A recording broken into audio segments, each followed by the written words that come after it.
है डॉक्टर साहब शुगर का कोई ऐसा नुस्खा बता दें कि चंद दिन में नॉर्मल हो जाए।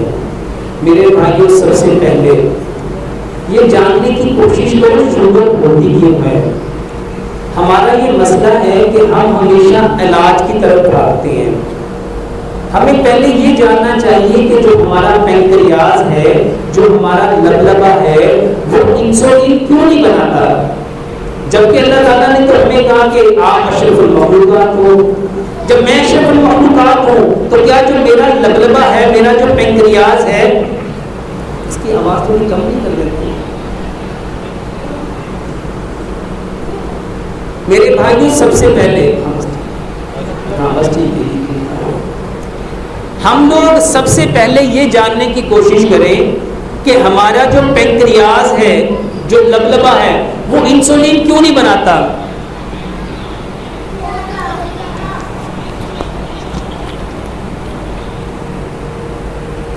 अच्छा, हमारा पैंक्रियाज इंसुलिन क्यों नहीं बनाता? उसकी सबसे बड़ी वजह मेरे भाइयों, वो खाना जो गला हुआ है। जब हम गला हुआ खाना खाते हैं, जो गला हुआ खाना है मेरे भाइयों, ये गला हुआ खाना हमारे जिस्म के अंदर जितने अज़ाए सबको गला देता है। अब गला हुआ खाना कौन सा होता है मेरे भाइयों? जो मिट्टी के बर्तन में खाना पकता है, वो खाना पकता है जो सिल्वर में, स्टील में, नॉन स्टिक में, टेफलॉन में, प्रेशर कुकर में जो खाना पकता है, वो पकता नहीं है, वो गलता है। मिट्टी के बर्तन में जो खाना हम पकाते हैं, सिर्फ 50 साल पीछे जाओ, आज से 50 साल पहले जब हर बंदा अपने घर में खाना मिट्टी के बर्तन में पकाता था, किसको शुगर थी? कौन शुगर को जानता था? मेरे भाइयों, शुगर क्यों हुई? क्योंकि हमने मिट्टी के बर्तनों को छोड़ दिया। तो सबसे पहला काम क्या करना है? अपना खाना मिट्टी की हांडी में पकाओ। और इसके अलावा जितने बर्तन हैं, चाहे वो सिल्वर के हैं, स्टील के हैं, नॉन स्टिक के हैं, टेफलॉन के हैं, प्रेशर कुकर के हैं, प्लास्टिक के हैं, सारे बर्तन बंद कर दो। दूसरे नंबर पे हमारा पैंक्रियाज इंसुलिन उस वक्त नहीं बनाएगा जब आपके बदन में वो तेल जाएगा जो जमेगा। और जितने कुकिंग ऑयल हैं ये सारे जमते हैं। अपने घर में जाओ, जहाँ खाना पकाते हो उस दीवार पे हाथ फेरो। अपने किचन में जहाँ खाना पकाते हो हाथ फेरोगे, हाथ पे क्या आएगा? चिकनाहट आएगी। अगर आप एग्जॉस्ट फैन को उतारोगे किचन के, उस एग्जॉस्ट फैन पे क्या लगा होगा? चिकनाई लगी होगी।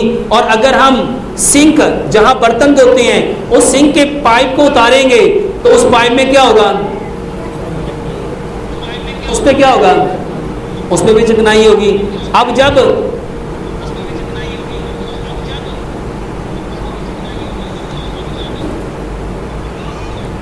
अब उसमें भी चिकनाई होगी।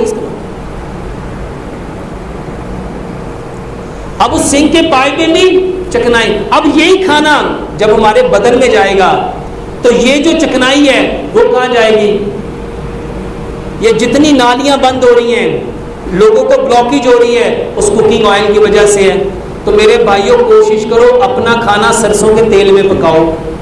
बहुत सारे भाई पूछते हैं देसी घी में पकाएं। मेरे भाइयों, देसी घी वो खा सकता है जो देसी घी खा के वो मजदूरी करे, मेहनत करे, पैदल चले, मुशक्कत करे, उसके जिस्म पे पसीना आए, ताकि वो खाना, उसका देसी घी उसके जिस्म में हजम हो।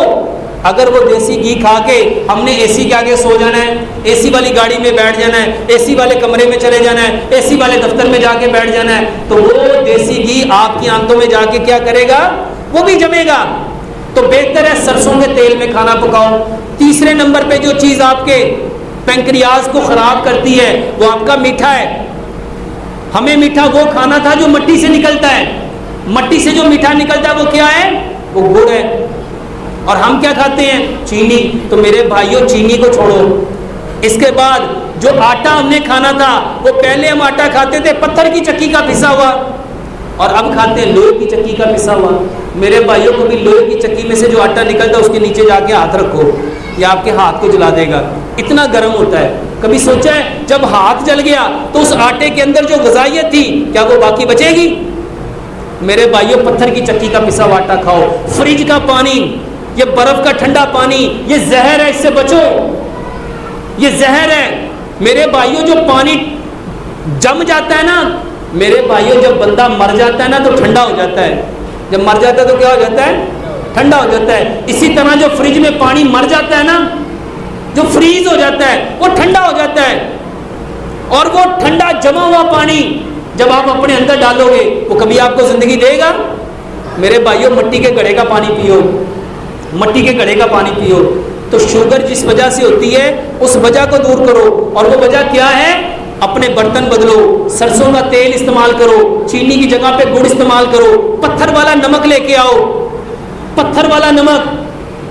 मेरे भाइयों, ये जो नमक है, जो आप आयोडीन मिला नमक खाते हो, ये जो समंदर के पानी से बना है, ये सी सॉल्ट है। तो समंदर के पानी वाला नमक नहीं चाहिए हमें। नमक कौन सा चाहिए? क्योंकि हम किस चीज से बने हैं? मट्टी से। जो मट्टी से नमक निकलता है ना, जो हमारी नानियां दादियां पहले लेके आती थी और अपने घरों में कूटती थी, पीसती थी, वो डले वाला पिंक हिमालयन सॉल्ट, वो नमक लेके आओ। और उसके बाद जब ये सारा काम कर लो, तो फिर मेरे भाइयों, कलबंजी और मेथी दाने का पानी पियो।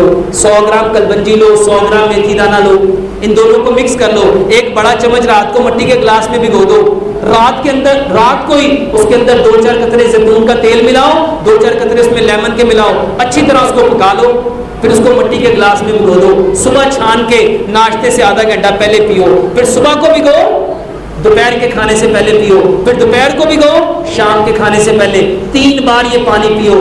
कलबंजी और मेथी दाने का पानी क्यों पीना है? क्योंकि प्यारे पैगंबर जनाबे मोहम्मद सल्लल्लाहु अलैहि वसल्लम ने इरशाद फरमाया, कलबंजी वो काला दाना है जिसमें मौत के सिवा हर बीमारी की शिफा है। और मेथी दाने के बारे में फरमाया, रिवायत में आता है अगर लोगों को पता चल जाए ना मेथी दाने के कितने फायदे हैं, लोग इसको सोने के बस खरीदे। मेरे भाइयों, ये कलबंजी और मेथी दाने का पानी खाना खाने से आधा घंटा पहले रात को भिगो के रखना है, सुबह पीना है, सुबह को भिगो के रखना है, शाम को दोपहर को पीना है, और दोपहर को भिगो के रखना है तो शाम के खाने से आधा घंटा पहले पीना है। इसके साथ अदरक, लहसुन, पुदीना, नारदाना, इसकी चटनी बनाओ।